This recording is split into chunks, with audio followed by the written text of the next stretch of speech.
So you've finally built up the courage to sit down and write your own original song. You've got your guitar in hand, or you're sitting down at your piano, and you don't know what you're going to play, but you know that it's going to be a masterpiece. You raise your hand to strum the strings or to pluck the keys, but then something happens.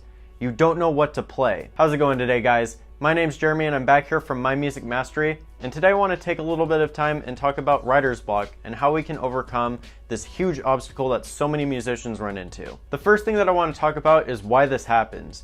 You see, this all stems from judging yourself. You're just judging yourself before anything has even been written.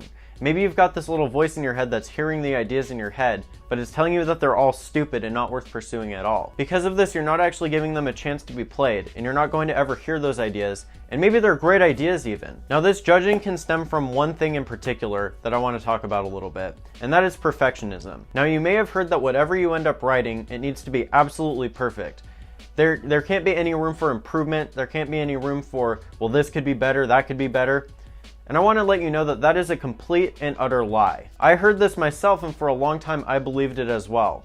Now, this actually takes me back to a time before I was writing my own music, and I was recording some covers with a friend of mine. Now, this is really cool for me because it was when I first got my recording equipment, and I didn't even care what I was recording. I just knew that I wanted to record. I have a friend who lives down in Oregon who is also a musician, and I ended up getting him to jump on board with me on doing these covers.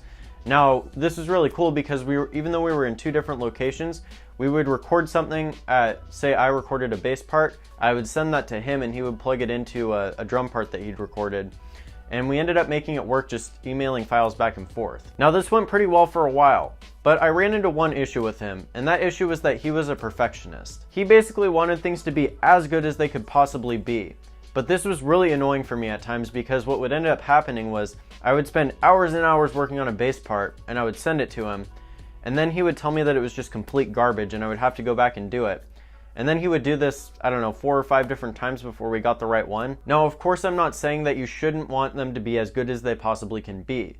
But with that being said, if you're sitting there and you're doing, 5 different takes and you're spending 5 hours on each take, that's what, 25 hours that you're losing? Now, don't get me wrong, I'm not trying to throw shade at this friend, but we would have been able to get a lot more done had he not had this perfectionism mindset. Because what ended up happening was we really only finished about 3 songs in the few months that we were working together. And that's the main thing. If you're going to be a perfectionist and you're trying to get things as good as they possibly can be, then you may end up not getting anything done, or you may not have as much done as you could have gotten done. Now, moving on, how do we actually overcome writer's block? Well, the first method that I like to use is free writing. Now, what is free writing anyway? Well, all that free writing is that you're sitting down and you're not having any goals at all. Your only goal really is to get those creative juices flowing, as they call them, and you're trying to get all of these ideas out of your head. This is going to help you with your creativity. It's also going to help you realize that you do have creative ideas in your head. You just have to give yourself permission to let those ideas out. Now, the key here is to not attach yourself to what you are writing. You see, if you're writing and you have this emotional attachment to the thing that you're writing, you're either going to judge it completely, or when you show it to someone else and they start judging it, you're going to feel like crap because you have this emotional attachment.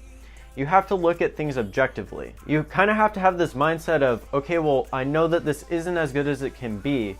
How can I make it better? But at the same time, like we were just talking about with perfectionism, you don't want to have that perfectionism mindset. It's kind of about a balance that we're going after here. I'm fairly certain that this was Tim Ferriss that said this, but what he said is because he writes books, and so what he does is he forces himself to sit down and he writes like 1,000 words a day or something to that extent, and he just gives himself permission to write crap. He doesn't have this emotional attachment to it. He's just saying, okay, I need to get 1,000 words down on this paper by the end of the day. I don't care what it is, it just needs to be done. This is a fantastic way to free write. Just allow yourself to write anything that pops into your head. So now that we have a better understanding of how to free write, it's time to dive deeper into our critiques. Now, how we do this when we're writing music is after you have something written and you've played through it a couple times, you're gonna pull out your phone, you're going to go to the voice memo app, and you're going to record yourself playing through this chord progression or playing through the melody, whatever you have written. After you have a decent recording of what you've just written, you're going to listen back at it a couple times. Just go ahead and listen to it and take mental notes of what you need to improve on it. Let's say that you've got a chord progression written, but you just want that to be the verse. Well, how can you transition that progression into a chorus? Where can you go next with this song? Now, if you don't know where to go next, the music theory can help you with this. Now, I know that music theory can be a scary term for a lot of musicians. It's kind of like for people who aren't into photography when they hear Photoshop. It seems like a very scary program to use. Music theory really isn't that bad.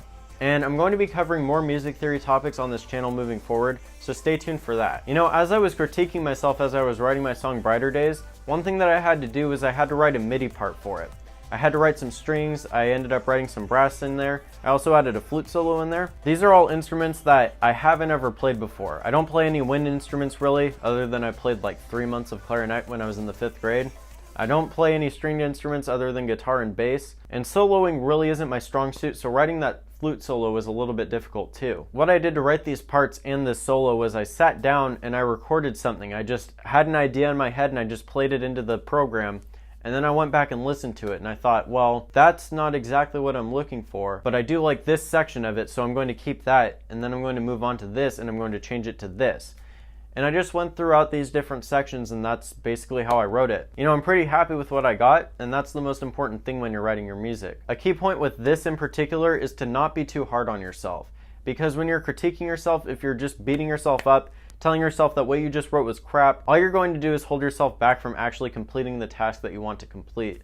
And that's just not going to be good. It's not going to be good for your confidence as a songwriter. It's not going to be good for your confidence in general as well. Now, what's the final step to overcoming your writer's block? Well, that's simply to continue building up. Once you've got a chord progression written for a verse, for example, and then you've moved on to the chorus and you've got that written, well, next you need to add in maybe some texture to those. You need to add in a melody. Maybe you need to add in some counter melodies, some other instruments as well. So the only way to go is to go up from there. What's going to end up happening for you is you're going to take step 2 and step 3, and you're going to basically repeat them for every section of the song. Before you know it, you're going to be able to listen to this song and you're going to be able to claim it as your own. And then you're going to say, hey, I just wrote my first original song. And this is honestly, it's one of the most satisfying things that you can do as a musician, is writing that first song, overcoming that first speed bump. One final thing that I want to say here is that when you're creating anything, but in this case a song, you need a strong foundation. The foundation of a song is going to be the chord progression, it's going to be the melody, and then you add in the little embellishments as you move along, which the embellishments and the texture is going to come from different instruments. It's going to come from MIDI instruments, strings, horns, saxes, solos. All of those things are little embellishments that are going to give character to your song. There you have it, guys. That is how I would go about overcoming your writer's block. Now, before I let you go, I want to let you know that I have been in your position before. You know, I have sat down with my guitar before and at my piano, and I haven't known what I wanted to play. I knew that I wanted to write an original song, but what my original song was going to be, I had no idea. The more that I've gone throughout this process and the more that I've learned about songwriting, I've developed a technique that I use every single time that I write any original song that I write. Now, I'm not just telling you this to brag. I'm telling you this because I want to let you know about a free gift that I've got for you. You see, I've taken my entire process for writing an original song and I've written it out on a PDF for you. Now, this is what I call my Smash Hit Secrets PDF, and I've got it for you down below this video in the description box. All that you have to do to get this PDF is click the link below and I'll send it to your email inbox 100% free. Anyway, guys, that's it for me. As always, if you did enjoy this video, be sure to leave it a thumbs up for me. And if you're new to the channel, welcome, and be sure to hit the subscribe button as well as the bell so that you're notified when I upload. Thank you again for watching, and we'll see you in the next video.